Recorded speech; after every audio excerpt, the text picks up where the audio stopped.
আসসালামু আলাইকুম। হযরত আয়েশা রাদিয়াল্লাহু আনহা থেকে বর্ণিত, তিনি একবার দোজখের কথা স্মরণ করে কাঁদতে লাগলেন।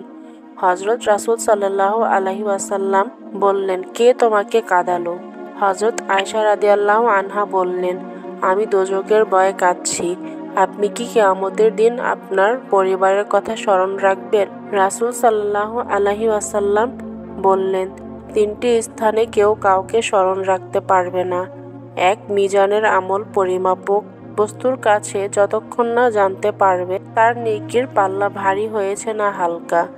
২. আমলনামা পেশের সময় যখন বলা হবে আসো তোমার আমলনামা পাঠ করো, যতক্ষণ না জানতে পারবে তার আমলনামা ডান হাতে দেওয়া হচ্ছে না পিঠের পেছন থেকে বাম হাতে। ৩. পুলসিরাতের উপর দিয়ে অতিক্রমের সময় যখন তা জাহান্নামের উপর স্থাপন করা হবে।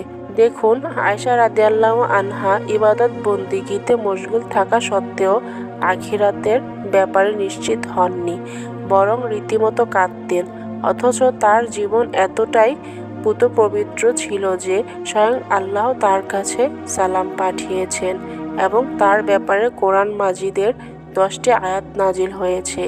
বর্ণিত হাদিসের পরিপ্রেক্ষিতে বুজুর্গ আলেমরা বলেছেন, এর দ্বারা বোঝা যায় দোজখের আগুনের ভয়াবহতার কথা স্মরণ করে অশ্রুজল হওয়া স্বতন্ত্র একটি আমল।